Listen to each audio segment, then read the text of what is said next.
আসসালামু আলাইকুম রহমতুল্লাহ তাআলা ওয়া বারাকাতুহু। আমরা এখন উপস্থিত হয়েছি ভারত উপমহাদেশের অন্যতম একজন আল্লাহর ওলি, যিনি ভারত উপমহাদেশে প্রথম ইলমে হাদিসের প্রচার প্রসার করেছেন। এমন একজন ব্যক্তি যার বদৌলতে আমরা ইলমে হাদিসের দরস তাদরিস আমাদের ভারত উপমহাদেশের মধ্যে হচ্ছে।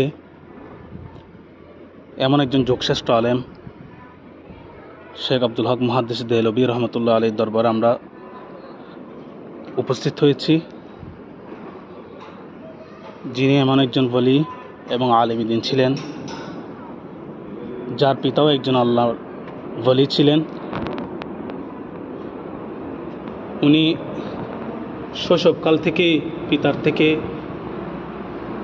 তিনি প্রাথমিক যে লেখাপড়া রয়েছে এগুলো তিনি শেষ করেছেন। পরবর্তীতে তিনি অসংখ্য আসাতাজে কেরাম থেকে তিনি হাদিস গ্রহণ করেছেন এবং তিনি মদিনা পাকে গিয়েছেন। মদিনায়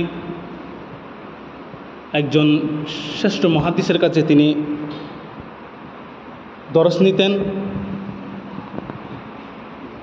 শেষ পর্যায়ে তিনি যখন মদিনায় পাকের মধ্যে যিনি বারবার যাচ্ছেন এবং রসুলের রওজায়ে মুবারকের মধ্যে গিয়ে যখন তিনি বারবার কান্নাকাটি করে রসুলকে রাজি করার জন্য চেষ্টা করছেন, ঠিক সেই সময়ে রসুল পাক সাল্লাল্লাহু আলাইহি ওয়াসাল্লাম রওজায়ে মুবারক থেকে ডাক দিয়ে বলেন, হে আব্দুল হক, তুমি এখানে কান্নাকাটি করলে আমাকে পাবে না,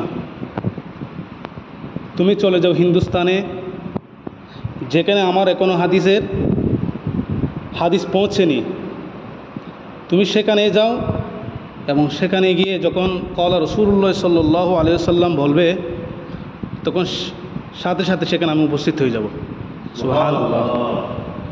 তো এরপরে তিনি রসুলের নির্দেশে তিনি ভারত উপমহাদেশে এসেছে, ইলমে হাদিসের প্রচার প্রসার করেছেন, যার বদৌলতে আজকে আমরা এই হাদিসের দরস তাদরিসগুলো পাচ্ছি। তাই ভারত উপমহাদেশে উনার এই ত্যাগ, উনার এই খেদমত আমাদের জন্য একটা নিয়ামত ছিল। আজকে আমরা ওনার দরবার আসতে পেরেছি, আমরা মনে করি নিজেকে সৌভাগ্যবান মনে করছি।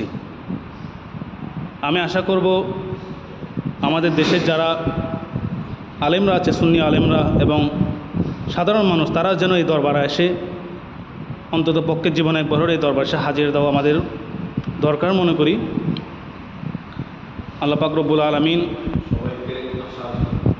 এই দরবারে সবাইকে আসার তৌফিক দান করুক এবং এই আল্লাহর ওলির উসিলায় আমরা যারা তালেবে আলেমরা রয়েছি একজন সাচ্চা আলেম হিসেবে আল্লাহ যেন আমাদেরকে কবুল করে, ওনার মতো যেন আমরা খেদমত করতে পারি, ওনাকে অনুসরণ করে, ওনাকে শুধু স্মরণ নয় ওনাকে অনুসরণ করে আমরা যেন ইলমে হাদিসের খেদমত আঞ্জাম দিতে পারি। আল্লাহ পাক রব্বুল আলামিন আমাদেরকে সেই তৌফিক দান করুন। আসসালামু আলাইকুম ওয়া রাহমাতুল্লাহি তাআলা।